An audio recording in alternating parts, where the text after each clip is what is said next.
11 didn't fight Vecna. She fought something wearing his name. A psychic in a house, a man with a tragic backstory, a villain you could almost pity, almost understand, almost forgive if you squinted hard enough at his childhood. The real Vecna is far worse.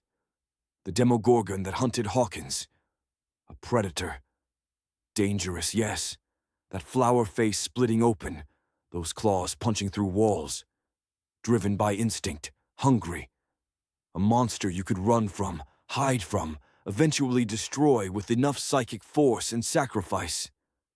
The real Demogorgon makes that creature look like a stray dog.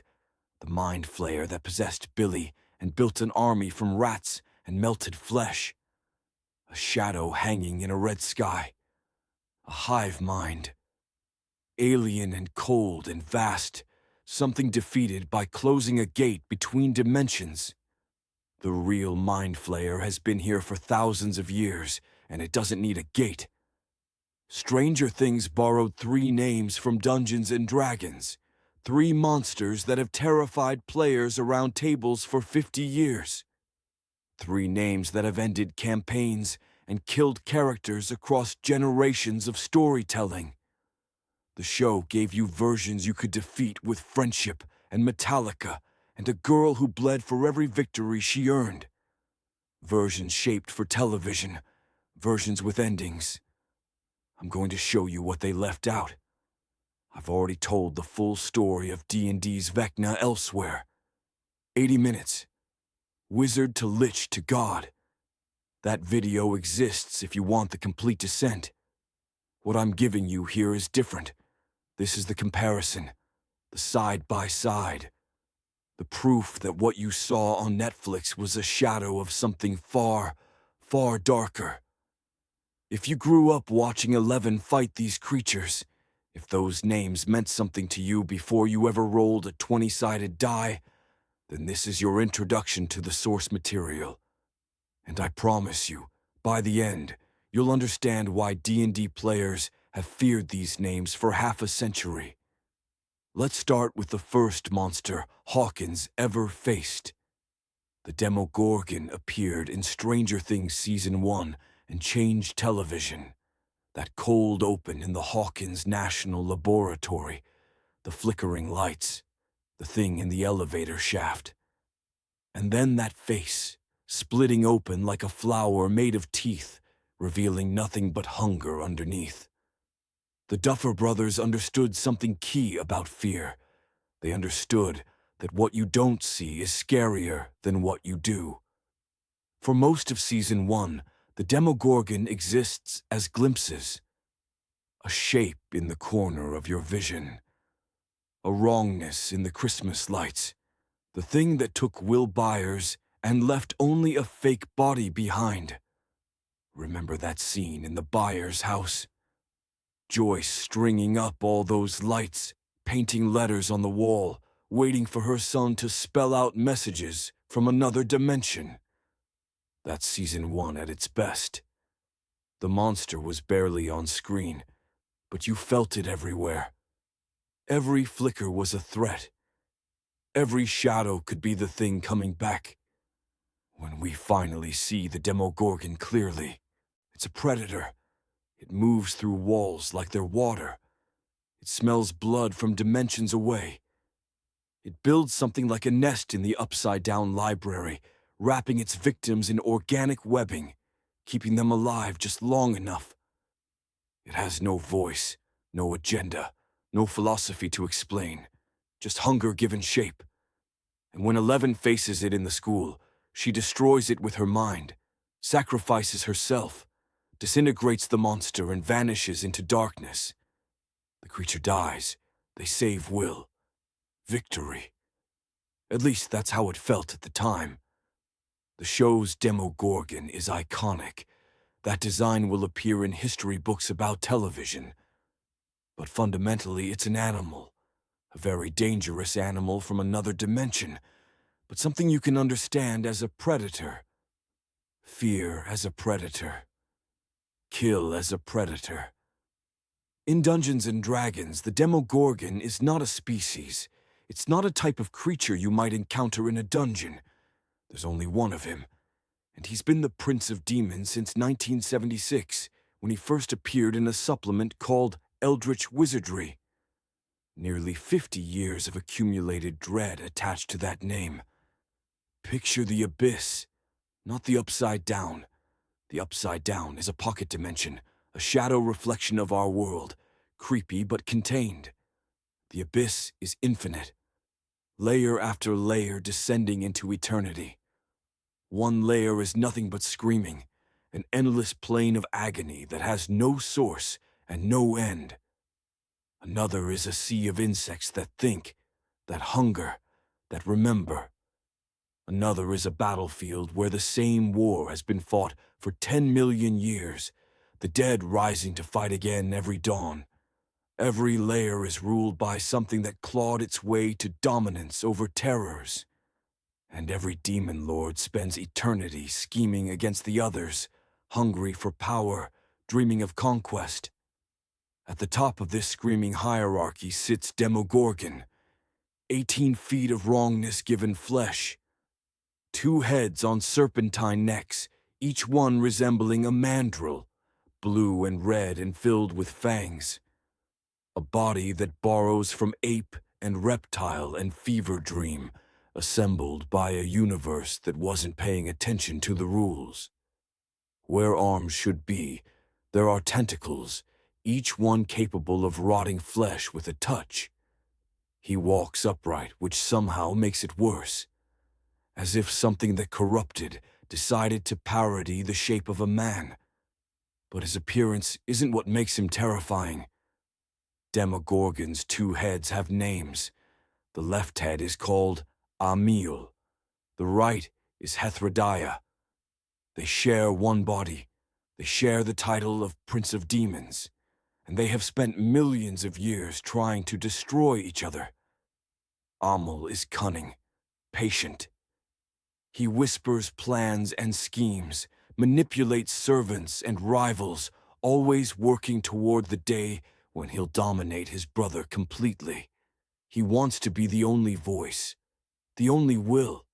He's willing to wait eons for that victory. Hethrodaya is rage incarnate. He has no patience, no subtlety. He wants to tear Amiel from their shared shoulders and rule through pure violence. Every moment of stillness is agony to him. Every scheme of his brothers is an insult he can barely endure. They cannot separate. They've tried everything short of destroying the body they share. And reconciliation, the word doesn't exist in their vocabulary. It never has. Every decision the Demogorgon makes is a war between them. Every action is compromise between cunning and fury. And this eternal internal conflict has driven them both completely, utterly insane. Imagine hating someone so completely that murder is the only thought you can sustain. Now imagine that person shares your body, shares your throne, shares every breath you take. You can never escape them. You can never kill them. You can only hate forever while they hate you back. That's Demogorgon's existence. That's been his existence since before humans learned to make fire. Remember how the Stranger Things Demogorgon was drawn to blood? Nancy cuts her hand in the pool, and it comes running. That's an animal following a scent. D&D's Demogorgon doesn't need blood to find you. He has cults performing rituals in his name across every world in existence. He has demons reporting to him from 1,000 planes. He has the patience of something that existed before your world had a sun. The creature that took Will Byers needed a gate to reach Hawkins. The Prince of Demons walks between dimensions whenever he chooses. Now imagine what that madness does to everything around him. Demogorgon's mere presence shatters minds. This isn't a metaphor. In game terms, creatures who enter his presence must save against insanity or lose their grip on reality permanently. His cultists go mad from proximity alone. They worship him anyway. They worship him because of the madness. They feel touched by something beyond mortal grasp, and they mistake that dissolution for enlightenment. Think about what the Demogorgon did to Barb. It killed her by the pool while Nancy was upstairs with Steve, dragged her into the Upside Down. She died alone, terrified, in a dimension that shouldn't exist. Horrible, yes. Tragic. The internet never forgave that death. But it was quick. Now imagine something far crueler. Imagine standing in the presence of D&D's Demogorgon and not dying. Imagine your mind cracking open like an egg. Imagine reality becoming uncertain, your memories fragmenting, your sense of self dissolving while you're still breathing, still aware of what you're losing. His cultists experience this willingly. They call it enlightenment. They're wrong, but they can't know that anymore. They've already lost the part of themselves that could recognize the difference. There are cults to Demogorgon across the multiverse. They perform rituals in his name. They sacrifice innocence in his honor. They summon demons to do his bidding. And the demon lord barely notices them.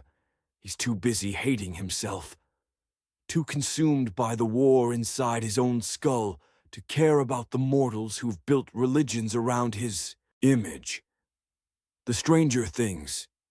Demogorgon hunted teenagers in Hawkins, Indiana. It was scary. It was effective.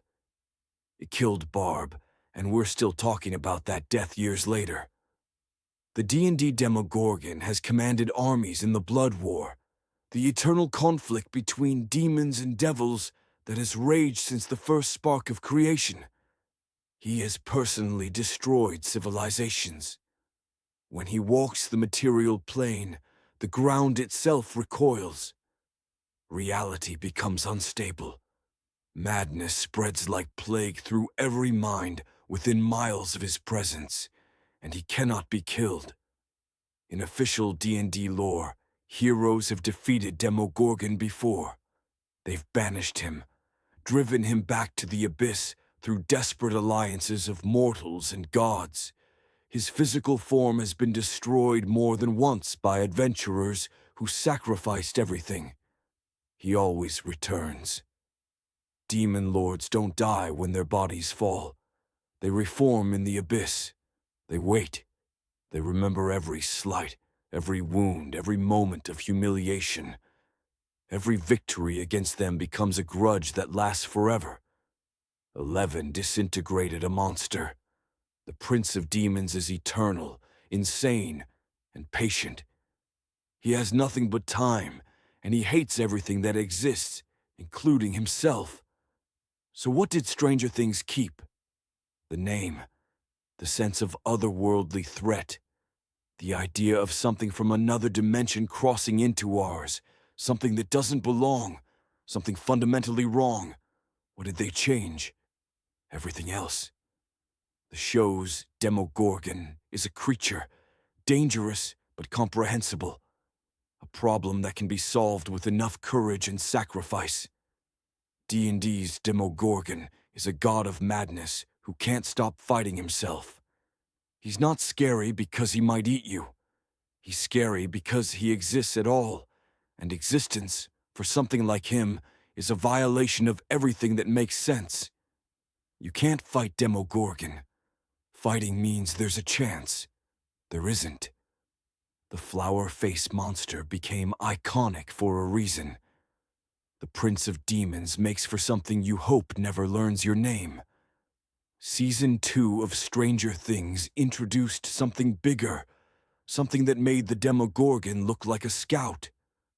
The Mind Flayer appeared in the sky above the Upside Down, a shadow made of storm and lightning, standing on legs that shouldn't support something so vast, hanging in that red sky like a god noticing an insect.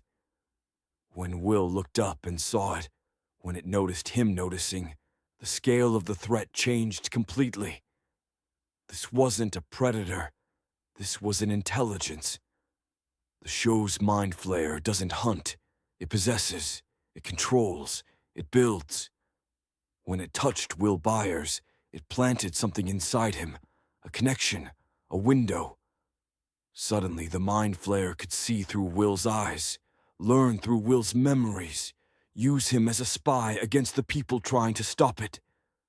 Remember the scene in the shed? Will strapped to a chair, surrounded by heaters, his friends and family trying to burn the Mind Flayer out of him. Joyce and Jonathan and Mike, all telling him stories about who he was, trying to reach the boy underneath the possession. That's the emotional core of Season 2. The idea that Will was still in there, still fighting, still Will. By Season 3, the Mind Flayer had evolved its strategy. It possessed Billy Hargrove. Not Will this time, not someone who would fight. Billy was already broken, already angry, already separated from everyone who might have saved him. He became the Mind Flayer's perfect instrument. Remember Billy dragging people to the steel mill? Remember the Flayed, all those townspeople standing in rows, waiting to be melted down into biological material? The Mind Flayer built itself a physical form from the flesh of Hawkins' residents, a massive spider creature of merged bodies and hunger. It created an army, and this time there was no Morse code, no reaching the person inside. Billy was gone until his final moment, when the memory of his mother broke through just long enough for him to sacrifice himself.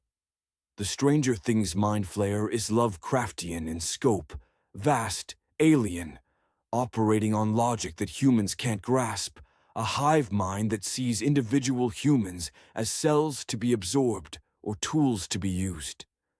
When it speaks through its possessed hosts, there's no emotion, no anger, just cold, absolute certainty of eventual victory. And it was defeated by closing a gate, by severing the connection between dimensions. When Hopper and Joyce shut down the Russian machine, the Mind Flayer collapsed. Its possessed hosts broke free. Its flesh avatar died. The D&D Mind Flayer doesn't need a gate. It doesn't need another dimension. It's already here. It's been here for thousands of years, lurking in the darkness beneath the earth. And what it does to its victims isn't possession. It's so much worse. They're called illithids. Mind Flayers first appeared in D&D in 1975 in a publication called the Strategic Review. That's a year before the Demogorgon. They were among the first truly alien monsters the game ever created, and they've been terrifying players ever since. Mind Flayers aren't shadows, or storms, or abstract intelligences. They're creatures. Physical beings you can touch, if you got close enough and survived. Rubbery purple skin, eyes like milk. 4 tentacles where a mouth should be, always moving, always tasting the air. And here's what makes them truly disturbing. They're civilized. They wear robes. They build cities. They have art and philosophy and technology. They're not animals. They're people who eat people. And they eat brains. This isn't a metaphor. A Mind Flayer feeds by wrapping its tentacles around your skull. You feel them tighten. You feel them searching for grip. And then they crack through the bone while you're still alive, still aware, still screaming inside your own head. The tentacles extract your brain. The illithid consumes it. And as it eats, it absorbs your memories, your knowledge. Everything you ever were becomes food. But feeding isn't the worst part. Feeding is just nutrition. The worst part is how Mind Flayers reproduce. It's called seromorphosis. A Mind Flayer doesn't give birth to children. Instead, it takes a humanoid host, someone captured from the surface world, someone who was living their life until the illithids came, and it implants a tadpole.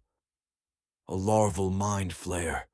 A pale, wriggling larva the size of a finger, inserted through the eye socket or the ear, burrowing through membrane and bone, until it reaches the brain. For 7 days, the tadpole feeds. The host is aware. The host feels everything. They feel the tadpole growing inside their skull, consuming their brain piece by piece.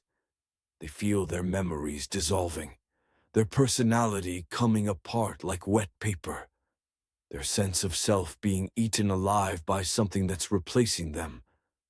By the 7th day, the transformation begins. The host's skull reshapes. Tentacles emerge where the mouth was. The skin changes color, becomes that rubbery purple. The eyes go white, and when it's over, the person is gone.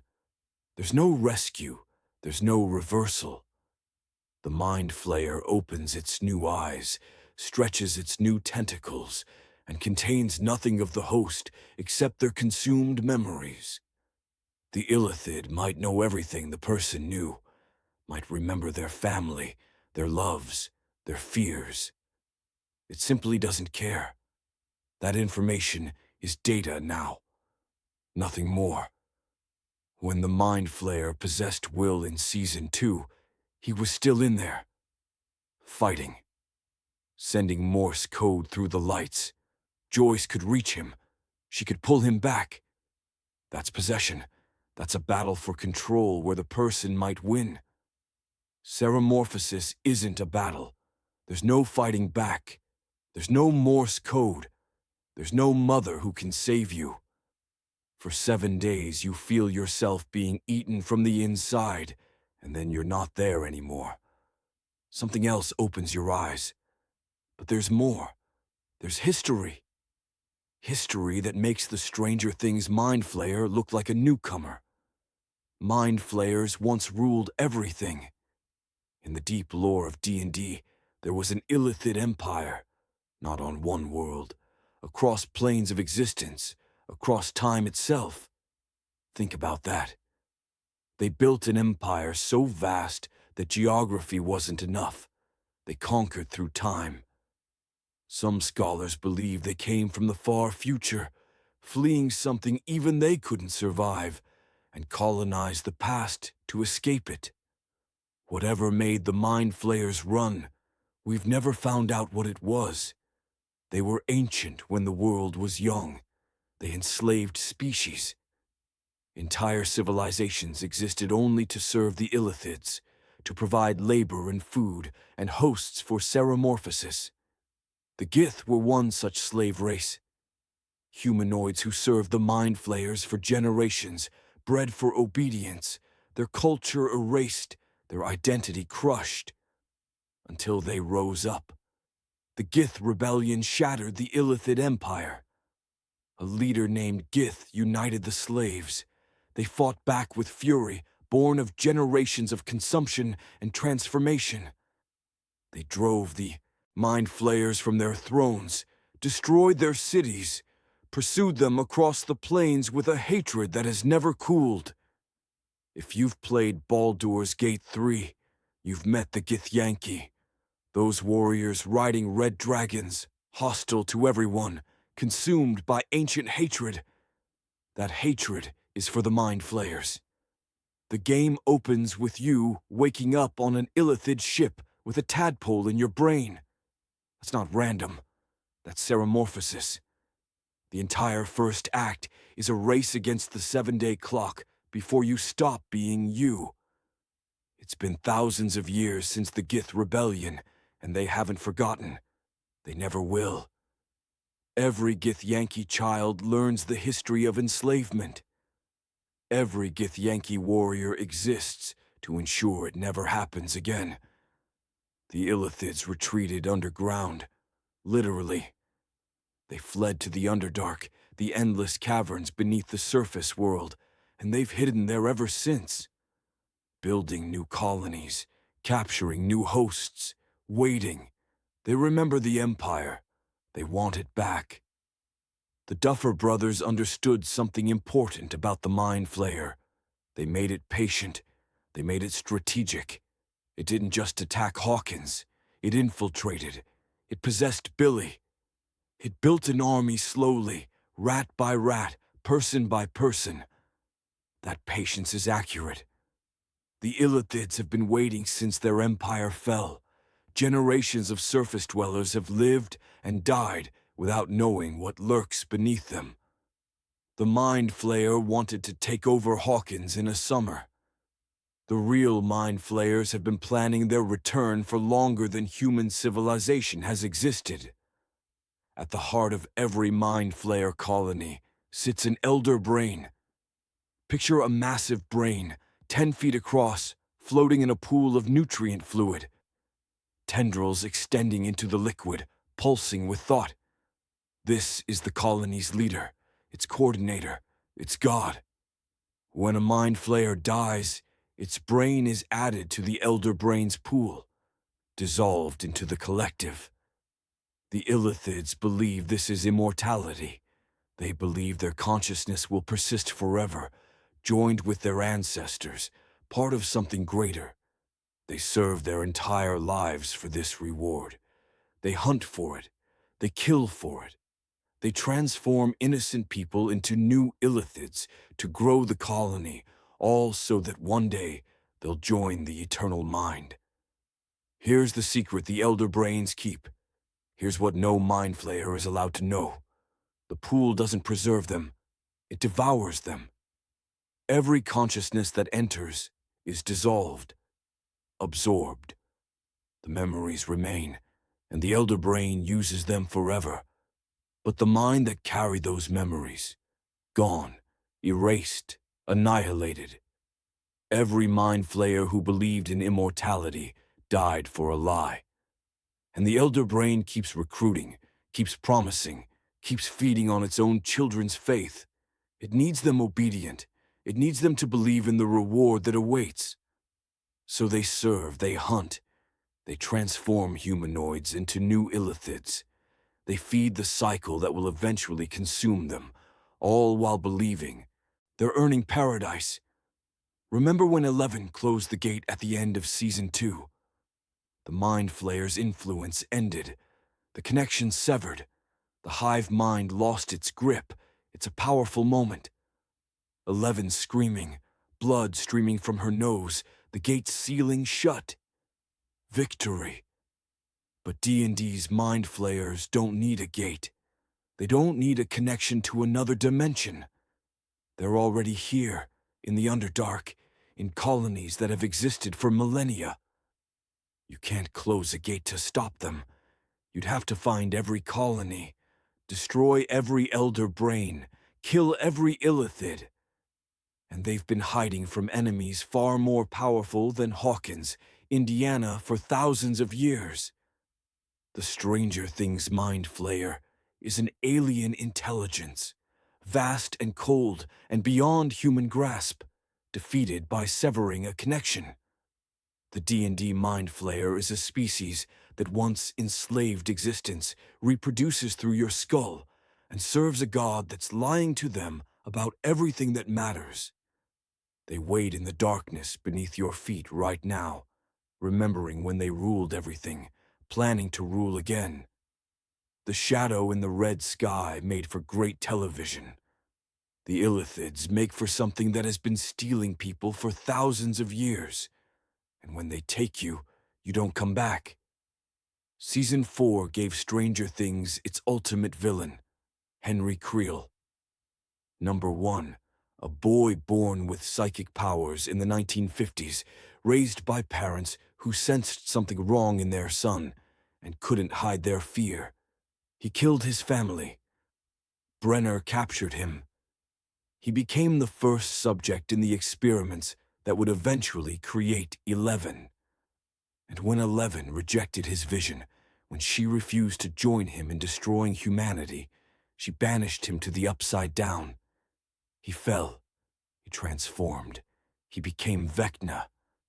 The show's Vecna is a masterwork of practical effects and prosthetics.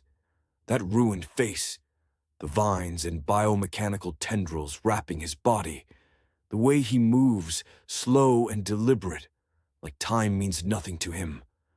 When he speaks, there's intelligence there, philosophy, A worldview that almost makes sense if you've suffered enough.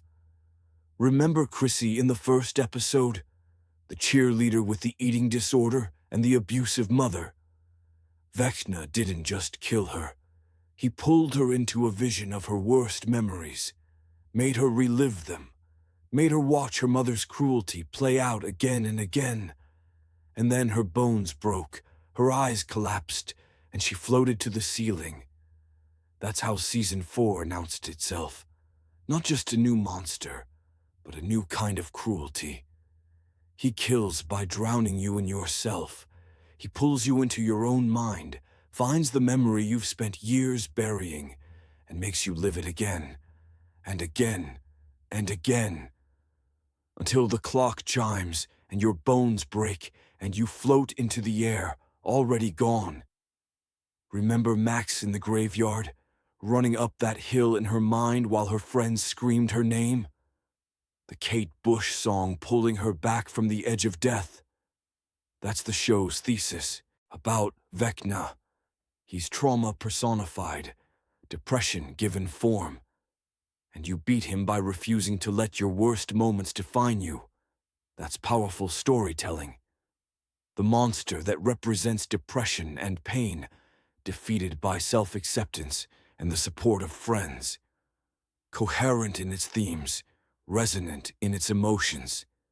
It has nothing to do with D&D's Vecna. I released a full video on the real Vecna, 80 minutes covering his complete history. If you want every detail, every betrayal, every step of his journey from mortal to God, that video is in the description. What I'm giving you here is the summary. The proof that the show borrowed a name and invented everything else. Vecna was human once, not on Earth.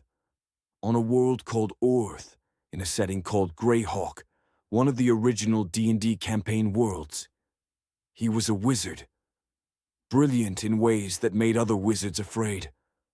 Ambitious in ways that made gods take notice. His mother worshipped things that should stay nameless. She raised him on 2 lessons. Weakness deserves destruction, and mercy is just delayed weakness. Whether this is history or legend, Vecna became the proof of her teaching. He grew into something that had no room for compassion, no space for love, only hunger for power and the will to seize it. He became the most powerful mage of his age. He conquered nations and raised the dead of every battlefield to serve him. He built an empire where the living were outnumbered by corpses that still walked. And then he died, on purpose. Becoming a lich requires you to kill yourself, not metaphorically. You prepare a ritual, you bind your soul to an object called a phylactery, and then you die. You feel it, the cold spreading through your body, the stopping of your heart, the moment when everything you were flickers out like a candle in a hurricane. And then you open your eyes again, and you're something else. Something that remembers being human the way you remember being a child, distant, fading, no longer relevant. As long as the phylactery survives, the lich cannot be destroyed permanently. Kill the body, and it regenerates. It might take days, weeks, years, but the lich returns. True immortality, purchased with the death of everything human inside you. Vecna became a lich. He ruled his empire of the dead for centuries. He was unstoppable, unkillable, absolute. In Stranger Things, Vecna is bound to the Upside Down. He rules it, but he's also trapped there. He needs gates. He needs connections to our world. He's powerful, but limited. D&D's Vecna faced a similar limitation once. His phylactery was his weakness, the one object in existence that could end him permanently. So he removed the weakness. He ascended beyond the need for anchors. But that comes later. First came betrayal. Cass the Bloody-Handed was Vecna's greatest lieutenant, a warrior of terrible skill, elevated by his master, transformed into a vampire to serve forever.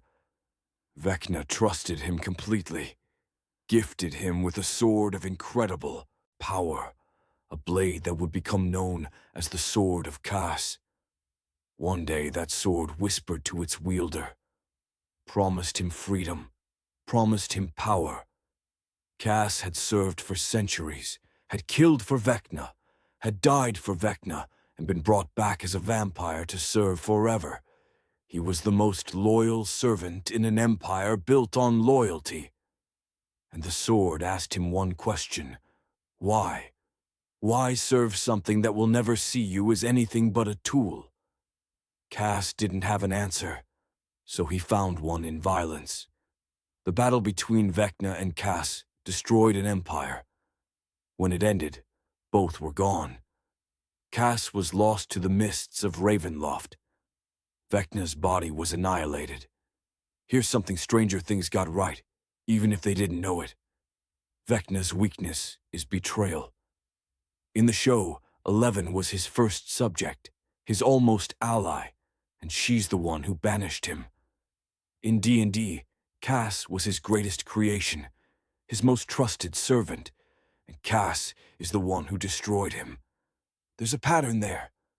Vecna makes people powerful, and the powerful eventually turn. But here's the difference. Henry Creel was defeated by a child rejecting his philosophy. D&D's Vecna was destroyed by an ancient vampire wielding a legendary sword in a battle that shattered an empire.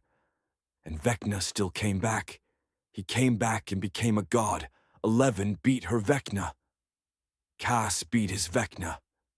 And D&D's Vecna is still out there, still scheming, still winning in ways that take centuries to unfold. Not all of Vecna was destroyed in that battle. His left hand survived. His left eye survived. These artifacts persisted through the ages, saturated with Vecna's power and malevolence. In D&D, you can find the hand of Vecna, or the eye of Vecna. And if you're desperate enough, ambitious enough, foolish enough, you can graft them onto your body. They grant power, terrible, incredible power, and they slowly turn you into Vecna's puppet. His consciousness persists in those artifacts, his will, his hunger. Every person who attaches the hand or the eye becomes a vessel for his influence. If you've played Baldur's Gate 3 all the way through, you've seen this. The hand of Vecna appears in the final act. You can equip it. You probably shouldn't. The game even warns you that putting on the hand of a dead god who wants to return might have consequences. Players do it anyway, because the power is worth it.